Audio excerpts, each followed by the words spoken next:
what influencer campaigns and directions are heading into, and how to actually maximize those relationships, right? How do we actually make sure that we're activating the right people? What are they looking for, right? And how do we make sure that we're actually getting that $6.50 on the dollar? Because you know what? That's a pretty good ROI, right? Like, I think we all want that. Now, the top 13% of businesses are making more than $20 for each dollar invested. Right, this is important. Now, these numbers are based on the ad spend, right? If we're gonna think about this transactionally, we'd say, okay, there's an ad spend, and then there's the earned, right? And then there's what we make off of the ad spend. This doesn't take into consideration pre-planning. It doesn't take into consideration the activation. So, you know, if you hire someone else to do it, etc. So I wanna be very clear, this is an ad spend number. Okay. Before we do that, we're going to talk about some influencer campaigns that have gone wrong, right? Now, what's really interesting here is the top two are things you've probably heard about, right? The Kylie Jenner and the Pepsi campaign that went wrong, the other campaign that went wrong with P. Diddy with the anti-Semitism on YouTube. And this is an interesting one at the bottom here that has gone wrong and no one's talked about it yet. And why? Because it was only announced like a week ago. And what is that? Well, Juicy Couture launched a new fragrance line called We. The packaging, the way that it's being written, the whole thing looks very similar to this magazine from the 1970s. There's a pornographic magazine also called We. I'd say they look pretty similar. Well, there are also about four different influencers that are associated with this campaign. And I would have to say that as far as due diligence on whether or not they want to be associated with something that looks so similar is maybe something that hadn't yet been taken into consideration, right? And so when we start to think about influencer campaigns, we also need to ask ourselves just about brand launches and brand campaigns that go wrong, right? It's very important that as brand owners, you're not just saying, hey, I want this influencer to do something for me, right? But that you're actually following through and looking at the entire creative direction of what on earth it is that you are producing, right? I'm sure you guys have all heard about all the various car launches around the world where they use the wrong name for the title of the car and it meant something totally obscene or something they didn't want it to be known for. But it also happens in fashion, right? It happens within our own industries.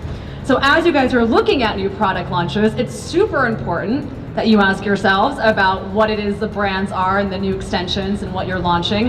And then also, guys, your influencers should also be doing their due diligence, right? You need to have extreme oversight, like in the case with Kylie Jenner, and you also need to be having product development and branding oversight when it comes to things that you are producing. Okay, so new in product development and creation. Retailers are not just partnering with these guys, they're co-creating. Co-creation has become the latest phenomenon in influencer and key opinion leader partnerships. And why is that?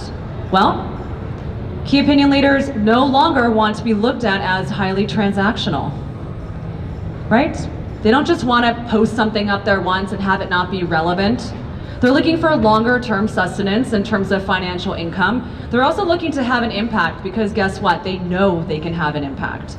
And to take that a step further, they know exactly what their niche is and they know exactly how to communicate that niche.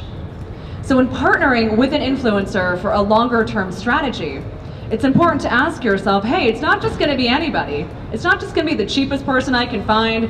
Sure as hell ain't gonna be the person who just has the best looking photographs. It's gonna be someone who directly communicates to your customer in language and already working with brands likely or showcasing brands that fit within your family of where you position yourself, right? Again, it's not just about, hey, I need to do an influencer campaign. Let me send out some emails and see who's gonna bite. They're doing as much research on you as you are doing on them, and sometimes even more, because guess what?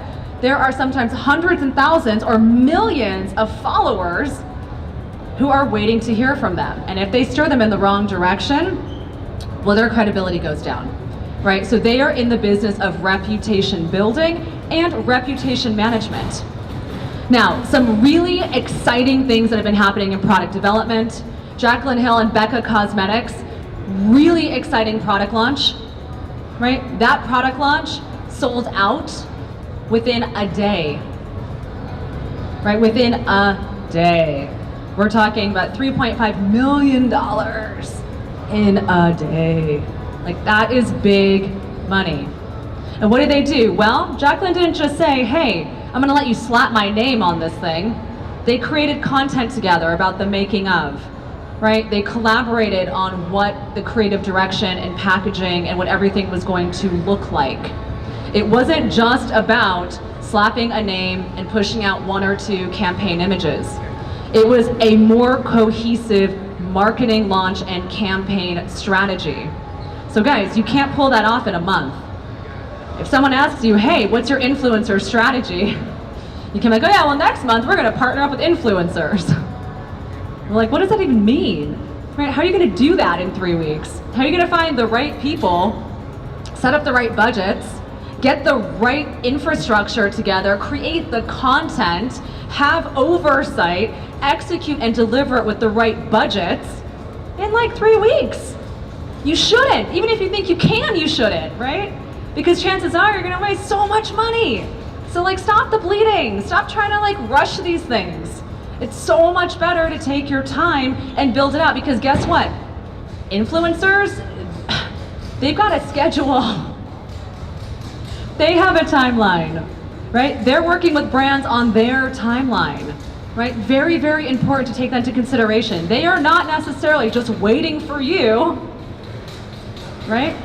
People are actively seeking them out. So you've got to pre-plan your product collections, your drops, your marketing strategy. We are heading towards the synthesis of sales, marketing, and merchandising like none other before. For example, I'm gonna go forward and then I'm gonna go back. Oh man, okay, let me go forward a little bit. You go forward a little, okay, this one, and then I'll go back. So when it comes to Hotel Revolve, so you guys know Revolve Clothing, and every year they do something really big for Coachella, right? So this is really fascinating. Coachella for them, right, makes more money at full price than like Cyber Monday, right? And how do they plan for this big marketing activation? Well guys, they coordinate with their merchandising office. They coordinate with marketing and they sit down and say, okay, what are the product releases? Who are we releasing them to? Right? How much of what do we want to be curating out there? What are the influencers? What are they going to want? And then they build up a program that synthesizes the delivery of the merchandise with the key influencers and with the right product. Again, they're not just saying, here's what I got. Now, what do you want? They're building collections and assortments specifically, right, for the ability for them to be Instagrammable, for them to be not only hot for Coachella, but hot for those influencers. So when we start to think about the synthesis and synergy of your sales and marketing channels, right, it becomes very, very important you don't forget merchandising. It's very important that you don't forget the product, because without the product, what is the influencer wearing, right? If you don't have the right product for that moment. So the big question here, guys, is what is your Coachella? Where will you get the most impact for investing your dollars and the highest sales that aren't gonna be on sale, right? How can you find what your moment is for your business? All right, I'm gonna start wrapping this up. All right, let's keep going. Okay, so other branded examples here. We've got Mr. Bags, so you guys might all be thinking about the Chinese market right now and how do we tap into the Chinese market. Any of you guys looking into that currently? You should, right? You should. If you are not looking into it, there are a lot of great opportunities and ways to start getting into the market. Companies, for example, like Shops, right, are a fantastic way for brands to be able to connect directly to the Chinese consumer here in the United States. But we should also be thinking about the power of influencers in the Chinese market. I have here 2 examples. Mr. Bags, he's got 3.5 million readers on Weibo. 850,000 followers on WeChat, and in 6 minutes, he sold 3.2 million RMB in bags for Todd's, and in 2017, in 12 minutes, he sold 1.2 RMB in bags for Givenchy. Now, when asked about his ability to sell these products, here's what he says. He says, I am personally involved in the design process, right? This is important. This is from the influencer, right? Personally involved in the design process. Many other projects are one-off campaigns, unlike a collaboration. I work closely with the brands from the very beginning of the production process. Again, not just saying, hey, I got a bag, do you want to add some like design or tchotchke to it to like brand it as yours, right? They're starting from the very beginning. They are saying, hey, I want to partner up with these key opinion leaders, and I want to find ways of incorporating their design process and what they think, right? And giving it the backbone of your ability to manufacture and produce. Again, co-creating. The other influencer is Becky Lee. She has more than 3 million followers, and in 5 minutes, she sold 100 Mini Coopers on WeChat. Like, that's insane, right? I don't know of any influencers in the US market that are driving this kind of revenue, right? Like, who's doing that in the US? I have no idea, but you know who's doing it in China? These two guys, I bet you there are more, right? So as we look to expand and think about influencer marketing, right? As we look to expand and think about where our products are being sold, how we're selling them, and developing a brand presence, we cannot be myopic and just think about what's in front of us. We need to be thinking about this more in terms of a globalized marketplace and who those key opinion leaders are and how we can partner with them from inception all the way through to production. Okay, so wrapping this up, what should your influencer program actually look like, right? I'm sure you guys all thought about when someone's like, oh, what do you do for influencers? You're like, oh yeah, I'm gonna partner up with influencers and I'm gonna give them free product and then they're gonna post about it. No, right? It's like a very small slice of what it means to actually have influence, right? What does it mean to be an influential brand? Well, it means the following. It means that you're gonna have engaged CEOs from now on. Those of you guys who do run your businesses are gonna start asking yourselves, well, how do I wanna represent my company? What is my brand voice? And you're gonna start activating on that. It means having activated employees. So being able to say, okay, what is the company messaging? How am I as helping them espouse my brand? Am I giving them a platform on our social channels? Am I sending them to conferences? Am I encouraging them to write about things on LinkedIn? How am I getting my brands to be activated, my employees to be activated about the brand? Maybe you decide to launch a referral program and follow in the steps of Macy's. Or maybe you do something very basic like what Warby Parker does and just features people, right? So think about how we start to do employee activation. Third, we think about consumer activations. So, not just a pop-up shop, but the entire delivery of the pop-up shop, the entire delivery of the loyalty program, the entire delivery of the text message and the branded communication. You don't just build it, right? You have to communicate it. Your consumers want to talk to you whether or not you want to talk to them. And the brands that are going to survive the next 10 years are the ones who develop authentic and transparent communication with their customers. Now, remember, transparency can be curated, all right? So don't get too worried about, oh my God, well, do I want to share this? Do I want to share that? No, you can choose what you want to share, but you have to have a philosophy that you stand behind, right? Transparency has to mean something to you.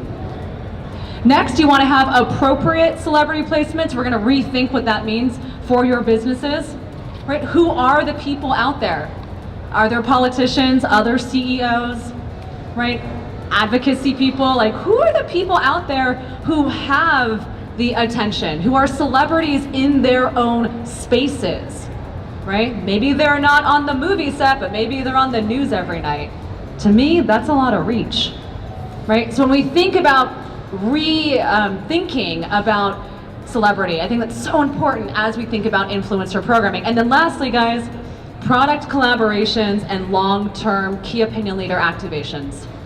Again, starting from the inception, thinking long-term, building content, and delivering something that is going to be impactful. Because guys, we all want $6.50 for every dollar we spend, right? Like, who doesn't want that? We want that. How do we achieve that?